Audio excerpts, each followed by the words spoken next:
அடிமை ஹிம்ஹோடெப் கூறியதைப் பற்றி குழப்பத்துடனே சிந்தித்துக் கொண்டிருந்தான் செங்குவீரன். தனது உயிரை காப்பாற்றி யவன தேசத்திற்கு அழைத்து செல்லும் ஹிப்பாலாஸை ஹிம்ஹோடெப் கூறியதை கேட்டு சந்தேகப்படுவது அவரது உதவியை அவமதிப்பதை போன்றல்லவா எனவும் வருந்தினான். இருப்பினும் ஹிம்ஹோடெப் கூறியதிலும் சிறிது உண்மை இருப்பதை உணரவே செய்தான். வேளிர்கள், சேரன் மற்றும் பாண்டியன் ஆகியோர் அனைவரும் சோழருக்கு எதிரான நிலைப்பாட்டை எடுத்திருந்தாலும் புகாரில் உபதளபதி டால்தொப்பியாசிடம் ஹிப்பாலாஸ் தன்னை கொண்டு சேர்த்திருக்கலாமே. புகாரில் தன்னை கொண்டு சேர்க்காமல் யவன தேசத்திற்கு அழைத்து செல்வதேன்? அதில் ஏதேனும் மர்மம் அடங்கியிருக்குமோ என எண்ணி முதலில் நடுநிலையோடு தான் எப்படிப்பட்ட ஆபத்தில் அகப்பட்டிருக்கிறோம் என சிந்திக்கத் தொடங்கினான். குமரியிலிருந்து 11வது நாள் பயணம் என்று. கொற்கைக்கும் குமரிக்கும் ஒரு கிழமை பயணத் தொலைவு என கொண்டாலும் இவர்களது களத்தில் ஒருபட்சமாக நான் படுக்கையில் கிடந்திருக்கிறேன். இந்த ஒரு பட்சத்தில் ஒருமுறை கூடவா எனக்கு நினைவு திரும்பவில்லை? அவ்வளவு பலவீனமானவனா நான்? இத்தனை நாட்களாக நான் காய்ச்சலில் கிடந்ததாக கூறுகிறார்கள். ஆனால் எனது உடலில் நான் காய்ச்சல் பட்டேன் என்பதற்கான எந்த பலவீனமான அறிகுறியும் காணவில்லையே. முழு பலத்துடன் திடமாகத்தானே நான் இருக்கிறேன். ஒருவேளை ஹிம்ஹோடெப் கூறியதை போன்று ஹிப்பாலாஸின் சூழ்ச்சி ஏதேனும் இதில் அடங்கியிருக்குமோ? மயக்க மருந்து கொடுத்து என்னை இத்தனை நாட்களாக படுக்க வைத்திருந்ததனால்தான் நேற்று எனக்கு தலைவலித்து வாந்தி வருவதை போன்று உணர்ந்தேனா என பல கேள்விகளை தனக்குத்தானே கேட்டு அதற்கான விடைகளை அறிந்து கொள்ள முயற்சித்துக் கொண்டிருந்தான். ஹிப்பாலாஸை முழுவதும் நம்பி அமைதியாக பயணித்துக் கொண்டிருந்தவனின் மனதில் ஹிம்ஹோடெப் விதைத்த எச்சரிக்கை விதை கன நேரப் பொழுதில் பெரும் விருட்சமாக வளர்ந்திருந்தது. எதற்கும் இனி எச்சரிக்கையாக இருப்பதே நல்லது என எண்ணிக்கொண்டு களத்தின் உள் அறைக்கு சென்ற செங்குவீரன் ஓய்வெடுத்துக் கொண்டான். பிறகு ஒரு சாம பொழுதிற்கு பிறகு களத்தின் மேல் தளத்திற்கு வந்தவன் விரட்டி வந்த கடம்பர்களின் மரக்கலம் எங்கே வருகின்றது என தேடினான். கண்களுக்கு எட்டியவரை கடம்பர்களின் களம் அகப்படவில்லை. கதிரவன் செங்குவீரன் பயணிக்கும் களத்திற்கு வலப்பக்கம் நிலை கொண்டிருந்ததிலிருந்து தாம் கட்டளையிட்டதை போன்று களம் இன்னும் வடக்கு பக்கம்தான் பயணிக்கிறது. ஆதலால் ஹிப்பாலாஸ் மீது தேவையில்லாமல் தான் ஐயம் கொண்டு விட்டதாக எண்ணி வருத்தப்பட்டான். காற்றின் போக்கு எப்படி இருக்கிறது என கவனிக்க யாழியின் உச்சியை அண்ணார்ந்து பார்த்தான். யாழியின் உச்சியில் கட்டப்பட்டிருந்த துணிக்கொடி மேற்கு புறமாக வேகமாக அடித்துக் கொண்டிருந்தது. காற்றின் வேகமும் திசையும் சாதகமாக இருக்கும் போதே களத்தின் திசையை யவனத்தை நோக்கி மேற்கு புறமாக திருப்பி விடுவது நல்லது என நினைத்தவன் இதனை ஹிப்பாலாஸிடம் தெரிவிப்போம் என எண்ணியவனாய் அவரது அறையை நோக்கி சென்றான். அங்கே மரக்களத் தலைவர் ஹிப்பாலாஸும் மருத்துவனும் தீவிரமாக ஆலோசித்துக் கொண்டிருந்தார்கள். மரக்களம், காற்றின் போக்கு, தமிழக மற்றும் யவன தேசத்தின் அரசியல் என பலவற்றை பற்றி ஆலோசித்தார்கள். அப்போது மருத்துவன், தலைவரே, தமிழக வீரனுக்கு தாங்கள் அளவுக்கு அதிகமான இடம் கொடுக்கிறீர்கள். தங்கள் செயல் என்னை மட்டுமல்ல நமது மாலுமிகளையும் வருத்தமடைய வைக்கிறது. அவனுக்கு தாங்கள் அதிக முக்கியத்துவத்தை அளிக்கிறீர்கள் என எண்ணுகிறேன் நான் என தனது அதிருப்தியை வெளிப்படுத்தினான். நான் எந்த செயலை செய்தாலும் அதில் ஒரு நோக்கம் இருக்கும். அவன் மிகச்சிறந்த வீரன், அதே நேரம் திறமைசாலி. ஆதலால் தான் அவனை நான் கொற்கையில் இருந்து யவனத்திற்கு அழைத்து செல்கிறேன் என கூறிய போதே இடைமறித்த மருத்துவன், தலைவரே, அதற்கு பதில் அவனுடன் கொற்கையிலிருந்து வடக்கே கமாராவுக்கும் கங்கை பகுதிக்கும் சென்றிருந்தால் பெருஞ்செல்வம் நமக்கு கிடைத்திருக்கும். ஆனால் இவனை அழைத்து சொல்வதால் தங்களுக்கும் தங்களது மாலுமிகளுக்கும் எவ்வளவு நட்டம் தெரியுமா என வினவினான். மருத்துவன் பேசியதை கேட்டு சிரித்த ஹிப்பாலாஸ், நம்முடன் வருகிறானே தமிழக வீரன், அவனே பெருஞ்செல்வம்தான். அவன் ஒருவன் போதும் நாம் இழந்த செல்வத்தை மட்டுமல்ல நமது எதிர்பார்ப்பிற்கும் அதிகமான செல்வத்தை ஈட்டிக் கொடுக்க என்றான். தலைவரை, தங்களது பேச்சு எனக்கு புரியவில்லையே. இப்போது உனக்கு புரியாது மருத்துவனே. காலம் வரும்போது எனது செயல் மற்றும் பேச்சுகள் அனைத்திற்கான காரணத்தையும் நீ அறிந்து கொள்வாய். அதுவரை நீ பொறுத்திரு என கூறிக்கொண்டிருந்த போது யாரோ கதவை தட்டினர். கதவு தட்டப்படுவதை கேட்ட ஹிப்பாலாஸ், நமது மாலுமிகளாகத்தான் இருப்பர், கதவை திறந்து அழைத்து கொண்டு வா என கட்டளையிட்டார். ஹிப்பாலாஸின் கட்டளையை கேட்ட மருத்துவன் கதவை திறந்தான். கதவை திறந்தவன் வெடவெடத்து போய் நின்று விட்டான். வெளியே செங்குவீரன் நின்று கொண்டிருந்தான். இவ்வளவு நேரம் ஹிப்பாலாசுடன் தான் பேசிக் கொண்டிருந்ததை செங்குவீரன் ஒட்டு கேட்டிருப்பானோ? எப்போது இங்கு வந்திருப்பான் என எண்ணியபடியே, தாங்கள் எப்போது இங்கு வந்தீர்கள் என குளறியபடியே வினவினான். இப்போதுதான் வந்தேன் என சிரித்துக்கொண்டே பதிலளித்தவன், வரக்கூடாத நேரத்தில் வந்து தங்களையும் தலைவரையும் இடையூறு செய்துவிட்டேனோ என மருத்துவனின் கண்களில் தனது பார்வையை நிலைநாட்டியபடியே கேட்கலானான்.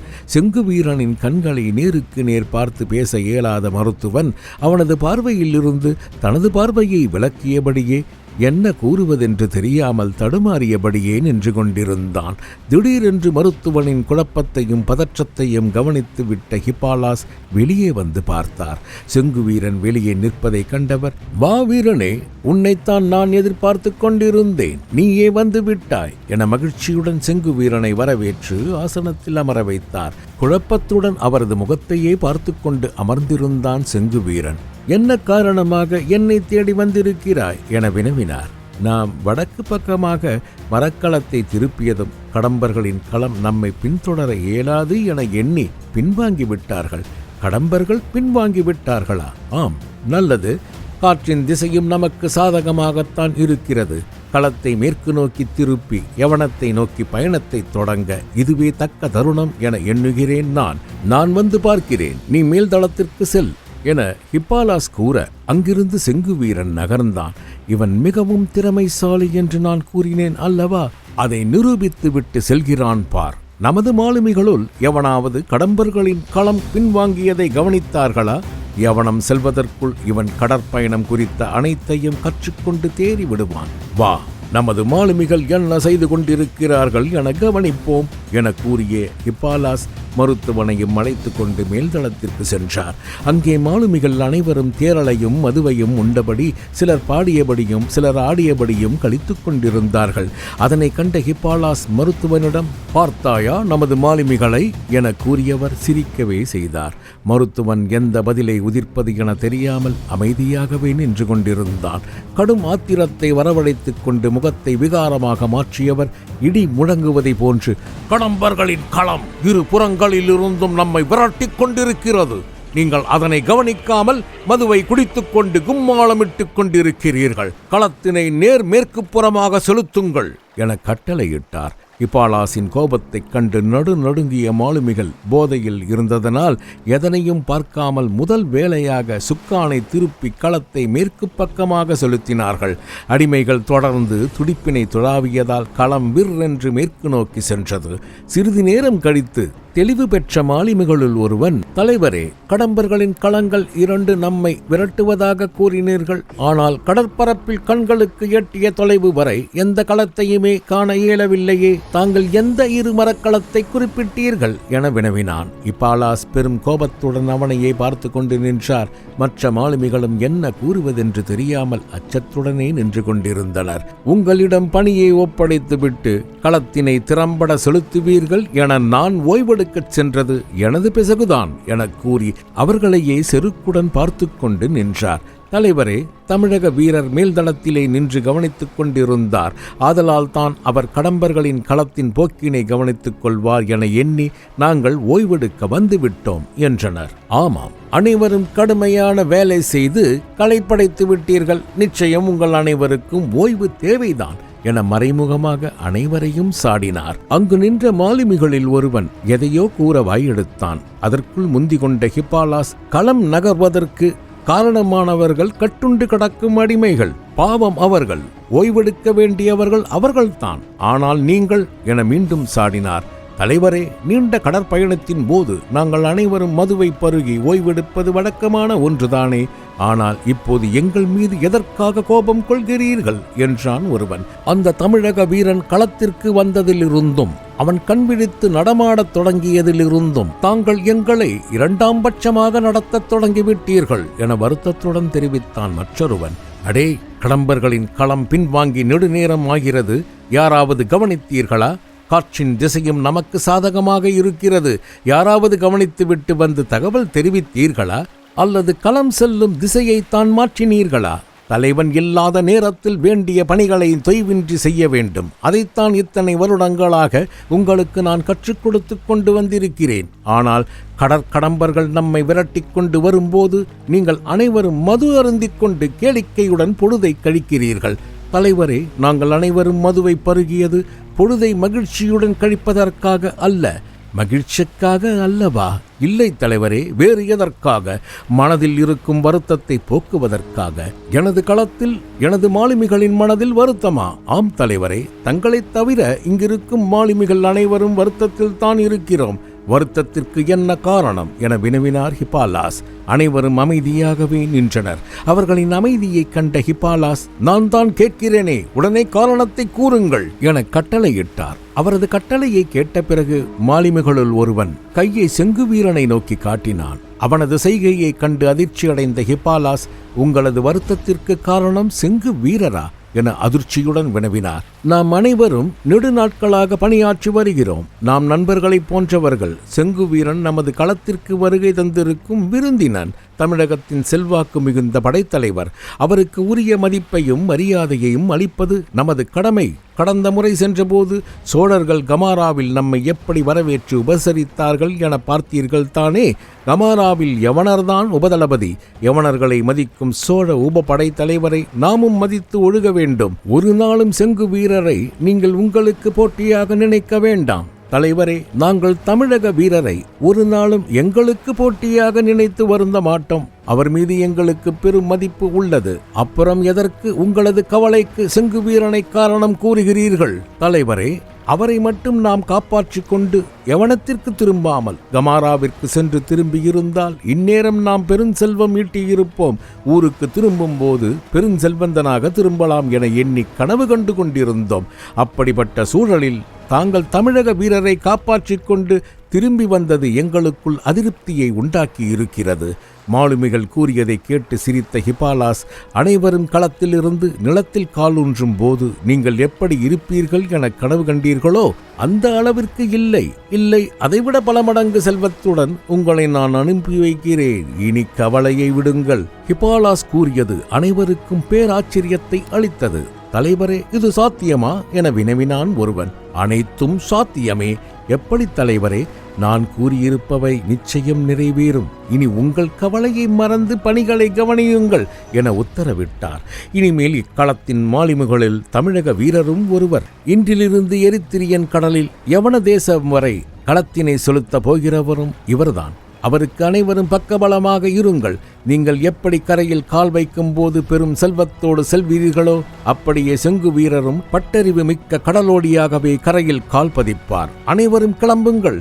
ஹிப்பாலாஸ் கூறியதை கேட்டு பெரும் மகிழ்ச்சியுடனும் நம்பிக்கையுடனும் மாலுமிகள் அங்கிருந்து கிளம்பினர். ஆனால் செங்கு வீரன் மட்டும் மனதின் ஓரத்தில் திகில் பிடிப்பதை போன்று உணர்ந்தான். எந்த முகாந்தாரத்தின் அடிப்படையில் இவர் நாம் கரைக்கு செல்லும் போது பெரும் செல்வத்துடன் கரையிறங்குவோம் என கூறுகிறார் என்ற கேள்வி அவனது மனதில் எழவே செய்தது. ஆனால் அவனது மனதில் இருக்கும் சந்தேகமும் எச்சரிக்கை உணர்வும் முகத்தில் பிரதிபலிக்காமல் பார்த்து கொண்டான். நடந்து சென்ற மாலுமிகளை அழைத்த ஹிப்பாலாஸ், காற்று நமக்கு சாதகமாக வீசத் தொடங்கியுள்ளது. இக்காற்றினை பயன்படுத்தி நாம் நெடுந்தூரம் பயணித்து விடலாம். உடனே களத்தில் பாய்கள் அனைத்தும் மீண்டும் ஏற்றப்படட்டும். பாய்களின் உதவியுடன் களம் நகரத் தொடங்கியதும் துடுப்புகள் துழாவுவதையும் நிறுத்திக் கொள்ளலாம் என அடுத்தடுத்த கட்டளைகளை பிறப்பித்தார். கட்டளைகளை கேட்ட மாலுமிகள் அனைவரும் வேக வேகமாக செயல்படத் தொடங்கினார்கள். சிறு புன்முறுவலுடன் செங்கு வீரனின் அருகில் வந்தார் ஹிப்பாலாஸ். அவரது புன்முறுவல் அப்போது செங்கு வீரனுக்கு வஞ்சக நகைப்பு போன்றே தோன்றியது. இப்போது இவரை நம்புவதைத் தவிர வேறு வழியில்லை என்பதை உணர்ந்தவன் பதிலுக்கு புன்முறுவலை காட்டினான். தம்பி, பயிற்சியினை தொடங்கலாமா என வினவினார் ஹிப்பாலாஸ். அதற்கு முன் ஒரு வேண்டுகோள் கேள். விடுதலை அளிக்காவிட்டாலும் மரக்களத்தின் கீழறையில் இருப்பவர்களை பிணைத்திருக்கும் தலைகளையாவது விடுவிக்கலாமே. காற்றின் போக்கு நன்றாக இருக்கிறது. இன்னும் சில திங்கள்கள் இக்காற்றின் வேகம் நீடிக்கும் என நம்புகிறேன். அதுவரையாவது அவர்கள் இக்களத்தில் சுதந்திரமாக உலாவட்டுமே. இப்படியே அவர்களை கட்டி போட்டிருந்தால் அவர்கள் நோய்வாய்ப்பட்டு விடுவார்கள். அவர்களின் உதவி தேவைப்படும் போது அவர்கள் பயனற்று போய்விடுவார்கள். இந்த காற்று எவ்வளவு காலம் நமக்கு கை கொடுக்கும் என்பதை தாங்கள் தான் அறிவீர்கள். பிரச்சனை வரும் முன்னே அதனை தவிர்த்து விடுவது நல்லது என்று நினைக்கிறேன். தங்கள் முடிவு என தெரிவித்தான். சிந்தித்தபடியே நின்ற ஹிப்பாலாஸ், அவர்களின் தலைகளை நிச்சயம் அவிழ்த்து விட்டுத்தான் ஆக வேண்டுமா என நிதானத்துடன் வினவினார். தங்கள் விருப்பம் தலைவரே. எதிர்காலத்தில் தோன்றப்போகும் பிரச்சனைகளை எண்ணி முடிவெடுத்தல் நல்லது. தூரத்தில் நின்ற மாலுமி ஒருவனை அழைத்த ஹிப்பாலாஸ், அடிமைகளை பிணைத்திருக்கும் தலைகளை அவிழ்த்துவிடு. எவனேனும் முரண்டு பிடித்தால் அவனை தூக்கி கடலுக்குள் போட்டுவிடு என பெரும் எச்சரிக்கையுடன் அனுப்பி வைத்தார். கட்டுகள் அனைத்தும் அவிழ்க்கப்பட்ட பிறகு அடிமைகள் அனைவரும் களத்தின் மேல்தளத்திற்கு வருகை தந்தார்கள். ஹிப்பாலாஸிடம் வந்த அடிமை இம்ஹோடெப், நாங்கள் அனைவரும் கட்டுப்பாட்டுடன் இருப்போம், எங்களால் யாருக்கும் எந்த ஆபத்தும் நேராது என கூறியவன் செங்கு வீரனிடம் வந்து, நன்றி தம்பி, இந்த உதவிக்கு நான் நன்றிக்கடன் பட்டவனாக இருப்பேன் என கூறிவிட்டு சென்றவன் களத்தின் மேல்தளத்தில் நிரம்பியிருந்த மற்ற அடிமைகளிடம், அமோண்டா அமோண்டி சுபயாகாரூன் இக்டுப் சின்மச்கி மேத்பய இன்மதியின் சூயின் பீகேஸ் சக்சூயே யாதுயே யாதுயே யாதுகா என தெரிவித்தான். அவன் பேசிய மொழி அங்கிருந்த யவனர்கள் செங்குவீரன் உட்பட யாருக்கும் புரியவில்லை. இம்ஹோடெப்பின் குரலை கேட்டதும் அடிமைகள் அனைவரும் அடிபணிந்து செங்குவீரனுக்கு மரியாதை செலுத்தலானார்கள். விடுவிக்கப்பட்ட அடிமைகளை பற்றி கவலை கொள்ளாத ஹிப்பாலாஸ், வா வீரனே, உனக்கான பயிற்சிகளை இப்போதே தொடங்கலாம் என செங்குவீரனை அழைத்து கொண்டு சென்றார். அடிமைகள் அனைவரும் தற்காலிக சுதந்திர காற்றை அனுபவிக்க மரக்களம் மேற்கு திசையில் யவனத்தை நோக்கி காற்றினால் செலுத்தப்பட்டு கொண்டிருந்தது. ஒவ்வொரு நாள் பொழுதும் விடிந்து மறையும் போது செங்குவீரன் கடற்பயணம் மற்றும் மரக்களம் பற்றி புதிதாக அறிந்து கொண்டிருந்தான். அவனது உடலும் அவனது எதிர்பார்ப்பையும் கடந்து அவனுக்கு ஒத்துழைத்து பலமாகிக் கொண்டிருந்தது. பயிற்சிகளை மேற்கொண்டபடியே செங்குவீரன் புகாரை அடையும் நாளை எண்ணி அவனது காதலி வானவல்லியை நினைத்தபடியே ஒவ்வொரு நாளையும் கடந்து கொண்டிருந்தான். மேற்கொண்டு 2 திங்கள் காலம் எரித்திரியன் கடலில் பயணித்த பிறகு முழு கடலோடியாகவே மாறியிருந்தான் விரல்வேல். எரித்திரிய பொலிமிஸ்திஸ் என டால்தொப்பியாசால் அழைக்கப்பட்டு செங்கு வீரனான விரல்வேல் உடலளவில் மட்டுமல்லாது மனதளவிலும் கெட்டிப்பட்டு முழு கடலோடியாக யவனத்தை நெருங்கி கொண்டிருந்தான். ஹிப்பாலாஸ் ஏதோ ஒரு பயங்கர உள்நோக்கத்துடன் தான் தனக்கு தக்க பயிற்சி அளித்து தன்னை முழு கடலோடியாக மாற்றியிருக்கிறார் என செங்குவீரன் சந்தேக கொண்டாலும் என்ன வேண்டுமானாலும் நடக்கட்டும், முன்பு புகாரில் இருந்ததை விட இப்போது அதிக மன வலிமையுடனும் திறமையுடனும் தான் இருக்கிறேன் என உறுதியுடனும் நம்பிக்கையுடனும் பயணித்துக் கொண்டிருந்தான். எரித்திரியன் கடல் முழுவதும் தனியாளாக பயணித்த ஹிப்பாலாஸ் தான் கற்ற அனுபவங்கள் அனைத்தையும் கூறி செங்குவீரனை கடல் மாலுமியாக மாற்றினார். அனைத்தையும் ஆர்வத்துடனும் கருத்துடனும் கற்றுக்கொண்டான் செங்குவீரன். நெருக்கடியான காலங்களில் ஆபத்தினை கவனித்து எப்படிப்பட்ட முடிவுகளை எடுக்க வேண்டும், தொலைவில் கடற்கொள்ளையரை கவனித்தால் என்ன செய்ய வேண்டும், எரித்திரியன் கடலில் எங்கெங்கு தீவுகள் மற்றும் துறைமுகங்கள் இருக்கின்றன, அவற்றிற்கிடைப்பட்ட தொலைவு எவ்வளவு, அங்கு வசிக்கும் மக்கள் எப்படிப்பட்டவர்கள், அவர்களின் பழக்க வழக்கங்கள் என்னென்ன, கடற்கரை பகுதிகளில் ஆபத்து ஏற்பட்டால் எங்கு சென்று களத்தினை மறைத்து வைப்பது, கடற்பிராந்தியத்தின் சூழல் எப்படிப்பட்டதாக இருக்கும் என அனைத்தையும் கேட்டு அறிந்து கொண்டான். எரித்திரியன் கடலில் மரக்களம் பயணித்த காலத்தில் செங்குவீரன் மாலுமிகள் அடிமைகள் என அனைவரிடமும் நெருங்கி பழகி அனைவரது அனுபவங்களிடமிருந்தும் நிறைய கற்றுக்கொண்டான். ஹிப்பாலாஸிடம் கடற்பயணம் பற்றி கற்றுக்கொண்டதைத் தவிர அடிமைகளிடம் யவன தேசம் பற்றியும் அடிமை வாழ்வு பற்றியும் அதிகம் கேட்டு தெரிந்து கொண்டான். செங்கு வீரனிடம் பழகிய அடிமைகளும் அவனிடம் பெரும் மதிப்பும் மரியாதையும் கொண்டு அவன் ஏவும் பணிகளை செய்ய தயாராக இருந்தார்கள். 2 திங்கள் பயணத்திற்கு பிறகு களம் பற்றியும் கடல் பற்றியும் முழுவதும் கற்று தேறிவிட்டான் செங்குவீரன்.